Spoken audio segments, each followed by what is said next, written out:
कागज है? ये हमारे हाथ में इस तरीके का कागज है कि विपक्षी तरुणेश कुमार देव ने जो है एक एप्लीकेशन हम लोग के खिलाफ दिया था और उसी के संदर्भ में जो है 3 सदस्यीय टीम गठित हुई थी। उसके माध्यम से वो मेरे पक्ष में फैसला आया और डीएम साहब का ये आदेश मेरे हाथ में है। आप लोग इसको देखें, जाने, सुने, समझें और मेरी मदद करें। मैं आपसे बार बार गुहार लगा रहा हूँ। समझ लीजिए मेरा दिल इतना रो रहा है कि अब कुछ कह नहीं सकते। बस एक ही रास्ता मेरे पास बचा हुआ है कि अब हम डीएम साहब के वहाँ बैठ के और बाकी अपने सारे पूरे परिवार के साथ आत्मदाह कर लें। बस इसके ज़्यादा कोई निष्कर्ष मेरे पास नहीं निकल रहा है। बस सर, आज एक प्रेस वार्ता कर रहे हैं, किस संबंध में है, क्या मामले को लेकर आप कर रहे हैं? मैं प्रेस वार्ता के माध्यम से शासन को ये अवगत कराना चाहता हूं कि मेरी जमीन मिर्जापुर गुड़ियाना में लाला टोली के पास स्थित है और उस जमीन पर तरुणेश कुमार देव जो है उस पर काफ़ी दिनों से निगाह गड़ाए बैठे हैं, जबकि उनका स्कूल मानक के अनुरूप नहीं है। वो बच्चों के खेलने के लिए उसको ग्राउंड बनाना चाहते हैं और कोरोना काल से ही कुछ ना कुछ डिस्टर्ब करके हमको उसमें तोड़ फोड़ और बाकी चीज़ें हमारे साथ करते चले आ रहे हैं। भू माफियाओं के द्वारा उसको कब्जा करने की उसकी कोशिश पूरी मंशा बनी हुई है। हमारा जो मेन दरवाजा था जिससे हम अंदर एंट्री लेते थे, उस गेट पर भी उन्होंने बाहर से और अंदर से ताला लगा दिया है, जिससे हमें अंदर जाने में परेशानी हो रही है। और वो रात बिरात दिन में किसी समय जब उनको मौका लगता है तो कुछ न कुछ वो कार्य करते रहते थोड़ा थोड़ा। और वहाँ पता करने पर वो सारी चीज़ें हमको जानकारी कि भैया ये रात रात में ही सारा काम कराते हैं। इसलिए हम इस माध्यम से ये कहना चाहते हैं कि हमने शासन को भी बहुत सा सूचना दिया। हर बार 112 नंबर पे फ़ोन करते हैं, वो लोग आते हैं, आश्वासन दे के चले जाते हैं। उसके बाद हम सैकड़ों एप्लीकेशन सारे डिपार्टमेंट को दे चुके हैं, कोई सुनवाई नहीं होती। आश्वासन दिया जाता है, उसके बाद कोई कार्य किया नहीं जाता है। इसलिए हम ये अवगत कराना चाहते हैं कि आप हमें, चाहे थाना इंचार्ज हो, चौकी इंचार्ज हो, हमको हर जगह से आश्वासन दे के टाल दिया जाता है और बाकी हमको लगता है कि पूरी मिली भगत है।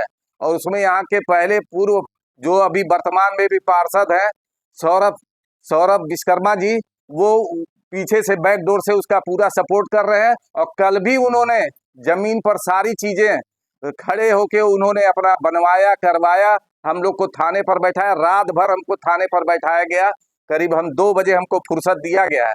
और उसके बाद ये लोग बार बार हमको ये सोचते हैं, हमको कई बार ये सूचना दिया गया कि आप उस जमीन के लिए 2 करोड़ की रंगदारी हमसे मांग रहे हैं। अरे श्रीमान जी, हम कहाँ से दे सकते हैं?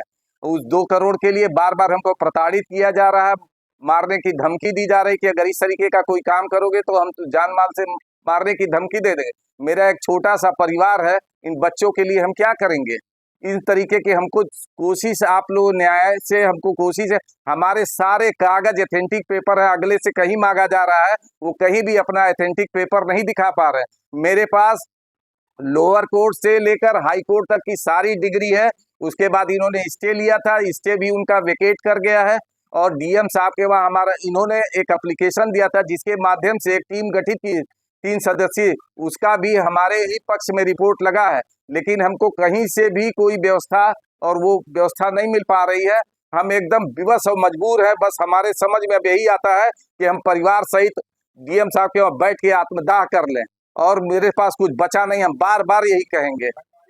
रंगदारी उसमें उन्हीं तरुणेश देव के माध्यम से बार बार मेरे पास ये सूचना आई कि उनको 2 करोड़ रुपया दे दीजिए, आपकी जमीन वो फ्री कर देंगे, हैं? उसके बाद कोई विवाद नहीं करेंगे। अरे हैं, हमने एप्लीकेशन कल भी दिया है, वो एप्लीकेशन में सब कुछ हमने लिखा है। प्रशासन सुनती है। हम कल सीओ साहब के वहाँ भी बैठे थे, थाना अध्यक्ष के वहाँ भी बैठे थे। हमको सारी बात उससे कागज मांगा जा रहा है, वो कागज नहीं देता है। वो और नहीं तो उल्टा ही कहता है कि हम मतलब आत्महत्या कर लेंगे, सुसाइड कर लेंगे और बाकी जो चीजें हैं, और एक नोट भी लिख के जाएंगे आप लोगों के खिलाफ। ये सब धमकी हमेशा देता है। प्रशासन उससे डर जाती है, कुछ कहती सुनती नहीं है, हमको भी टाल के आगे बढ़ा देती है। उसको बैठाया नहीं, जो उससे कल उसे फिर फुर्सत मांग लिया, जाके अपना फिर काम करा रहा है। अब बताइए हम क्या कर सकते हैं? हम एक सीनियर सिटीजन है, हमको वहाँ कोई जब व्यवस्था, हम क्या कर सकते हैं? हम मार झगड़ा लड़ाई तो कर नहीं सकते। अरे हम शासन की ही मदद चाहते हैं, जो हमारे साथ जो सही है उसके साथ वो लोग खड़े हों, न्याय करें। हम तो सीएम साहब का यहाँ इतना सम्मान करते हैं, हम इतना खुश रहते हैं उनसे। कारण क्या है कि उन्होंने जो काम जो इस समय कर रहे हैं, सबको न्याय मिल रहा है। तो मेरी भी बात सुनी जाए, मेरी भी बात सुनी जाए और मेरी बात मानी जाए और कागज देखा जाए। हम कुछ अब हमारे शब्दों पर विश्वास न करके मेन चीज है कागज को देख के सारा कुछ एकदम क्लियर किया जाए कि इसका कागज सही, अगर वो देखा जाए अगले से मांगा जाए कागज, हमसे भी कागज लिया जाए, उस पर संज्ञान में लेकर हमारे साथ उचित निर्णय होना चाहिए। हम बार बार यही बात कह रहे हैं, यही गुहार लगा रहे हैं। अब मेरे पास कोई विकल्प अब शेष नहीं रह गया है। अब हमको सिर्फ एक ही रास्ता नजर आता है कि हम अब आत्महत्या कर लें, काम खत्म कर लें, अब उसके बाद कोई विवादे नहीं रह जाएगा। हम बार बार हम इतना दुखित और पीड़ित हो गए, जान लीजिए मेरी आत्मा रो रही है, इतना रो रही है कि जान लीजिए मुंह से केवल बद्दुआ उन लोगों के लिए निकलता है, लेकिन मैं विवश हूँ, क्या कर सकता हूँ। मेरे छोटे छोटे बच्चे हैं, परिवार है, सारा कुछ है। ये सब इतना प्रताड़ित होने के बाद भी अब हमारे समझ में नहीं आ रहा है ये कई रास्ता न, अगर ये नहीं हुआ तो मैं डीएम साहब के वहां धरना दे के वहीं पर हम अपने पूरे परिवार को जला के खत्म कर देंगे। डीएम द्वारा जो आदेश जारी किया गया था, जी जी जी जी, इसमें आदेश जारी किया गया था, कब का मामला है ये डेट उसमें 24 का मामला है, 24 का मामला है उसमें। 24 को सन 24 तारीख नहीं नहीं 24 सन है। हाँ, कोई तत्कालीन डीएम ने कार्रवाई की? कुछ नहीं, कोई कार्रवाई नहीं। बार बार एसपी सिटी साहब को, बाकी डीएम साहब के वहां भी एप्लीकेशन दिया हमने, सब कुछ, लेकिन कोई कार्रवाई नहीं हो रही, कोई संज्ञान में इसको ले ही नहीं रहा। बस वहां से यहाँ जाने पर पता लगता है कि कागज वहां से भेज दिया गया, निस्तारण कर दिया गया, लेकिन कुछ होता नहीं है। इस बार के जो तत्कालीन डीएम है श्री दीपक मीणा साहब, जी जी जिलाधिकारी, जी जी, क्या उनसे आपको मिलने का मैं मिलने के लिए कई बार प्रयास किया, लेकिन संजोग से उनकी वहाँ मुलाकात नहीं होगा। हमने एसपी सिटी को वो चीज कागज अपना दिया। क्या चाहते हैं आप पत्रकार वार्ता के जरिए, क्या करना चाहते हैं? हम पत्रकार वार्ता के जरिए चाहते हैं कि मीडिया में इसको एकदम दिखाया जाए, बताया जाए। मेरी जब का कोई बात नहीं सुन रहा है तो मीडिया ही एक सशक्त व्यवस्था है कि वो सारे कार्य को वो जन जन तक पहुंचा दे, सीएम तक पहुंचा दे, डीएम साहब तक पहुंचा दे एकदम, ताकि मेरी बात उनके संज्ञान में आ जाए। शहर बहुत बड़ा है, उन लोगों के ऊपर लोड इतना रहता है, तो आपके माध्यम से ये सारी चीज उनको अवगत हो जाए और मुझको न्याय मिलना चाहिए। मैं यही चाहता हूँ, अगर मैं गलत हूँ तो मुझको हटा दिया जाए, अगर मैं सही हूँ तो मेरी बात को स्वीकार किया जाए और मेरे साथ न्याय की व्यवस्था उचित होनी चाहिए।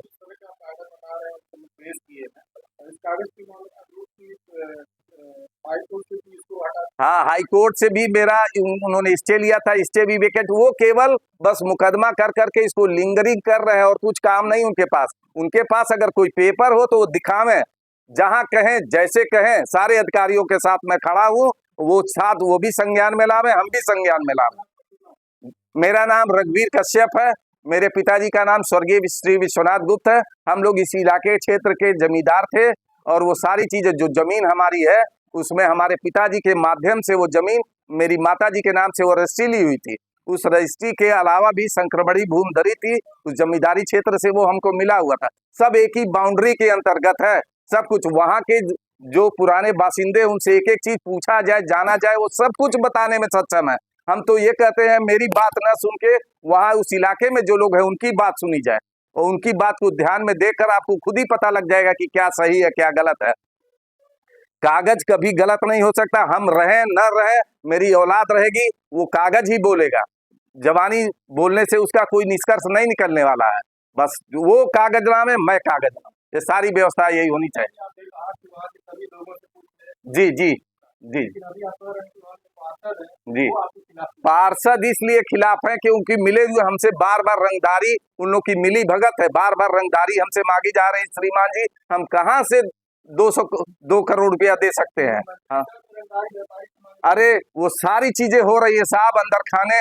शासन उनका, जो प्रशासन में जो अधिकारी लोग बैठे हुए हैं, वो लोग बैकडोर से सपोर्ट करते हैं, तभी तो उनका आत्मबल बढ़ा हुआ है। वो लोग सारा यही कार्य कर रहे हैं। और जब आप संज्ञान में लेंगे, सारी स्थिति परिस्थिति से अवगत होंगे, आप लोग जब इसमें इन्वॉल्व होंगे, आप लोग इसको संज्ञान में लेकर उस पर सर्च आउट करेंगे तो सब चीज एकदम क्लियर हो जाएगी। दूध का दूध, पानी का पानी अलग हो जाएगा। बस मैं बार बार यही बात आपसे कहना चाहता हूँ।